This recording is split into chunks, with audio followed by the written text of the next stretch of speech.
शाम के 5:45 बजे थे, लेकिन आसमान खून जैसी लाल धुंध से ढका हुआ था। एक पुरानी बस अचानक सुनसान रास्ते पर रुक गई। तभी बस का ड्राइवर बोला, भाई, आगे मैं नहीं जाऊंगा। इस गांव में शाम के बाद कोई नहीं जाता। बस में से सिर्फ एक लड़का उतरा, उसका नाम था राघव। राघव को उतारकर बस जल्दी से वापस मुड़ गई, जैसे मौत के मुंह से निकलकर भाग रही हो। और कुछ ही सेकंड में बस लाल धुंध में गायब हो गई। अब वहां सिर्फ राघव था और एक खौफनाक सन्नाटा। राघव अपनी बहन को ढूंढने के लिए रक्तदार गांव जा रहा था। वह एक व्लॉगर थी और कुछ दिन पहले रक्तदार गांव आई थी। उसके बाद उसका कुछ पता नहीं चला। उसने टॉर्च जलाई और आगे बढ़ने लगा। उसे लगा कोई उसके पीछे चल रहा है, लेकिन जब भी वो मुड़ता, वहां कोई नहीं होता।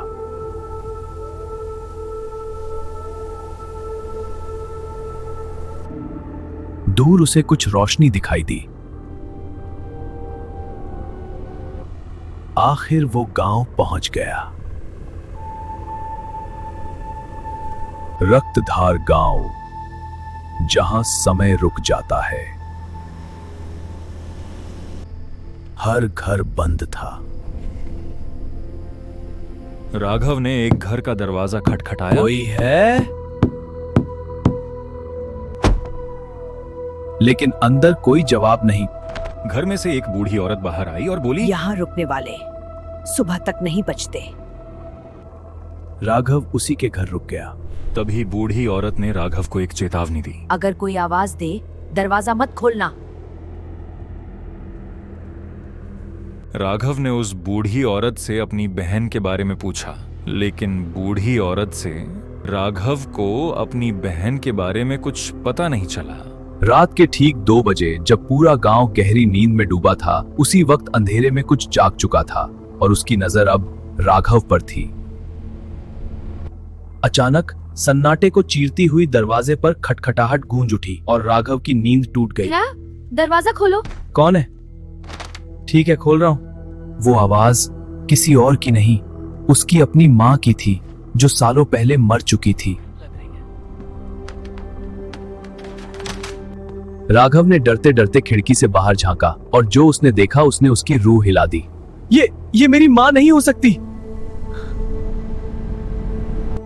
लेकिन असली खतरा उसकी मां नहीं थी, उसके पीछे खड़ी वो काली परछाई थी। तूने दरवाजा नहीं खोला, अब मैं खुद अंदर आऊंगी। अचानक दरवाजा इतनी जोर से हिलने लगा, जैसे कोई उसे तोड़कर अंदर घुसने की कोशिश कर रहा हो। कोई है? मुझे बचाओ! तभी बूढ़ी औरत ने कुछ ऐसा किया जिसने उस चीज को रोक दिया। पीछे हटो, ये इंसान नहीं है। रक्षा करो शक्तियों, इस भय से मुक्ति दो। और फिर अचानक सब कुछ शांत हो गया, लेकिन डर अभी भी खत्म नहीं हुआ था।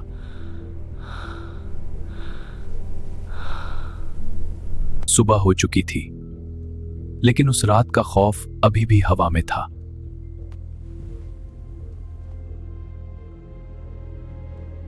अब राघव को सच्चाई जाननी थी, और जो उसने सुना वो और भी खतरनाक था। ये आत्मा लोगों की याद बनकर उन्हें बुलाती है और फिर उन्हें कभी जाने नहीं देती।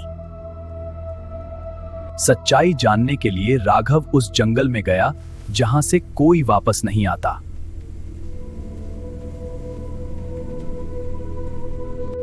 और वहां जो उसने देखा, वो किसी डरावने सपने से कम नहीं था।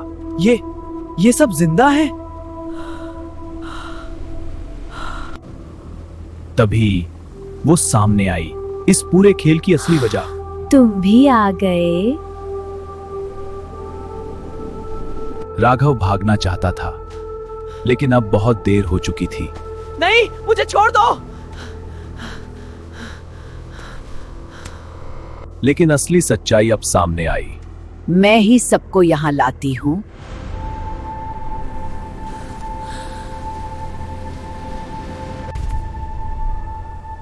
और आखिरकार राघव भी उसी गांव का हिस्सा बन गया।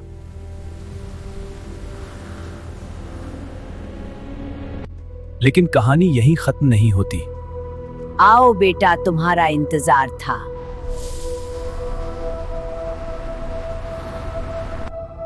अब सवाल ये है, अगला शिकार कौन होगा?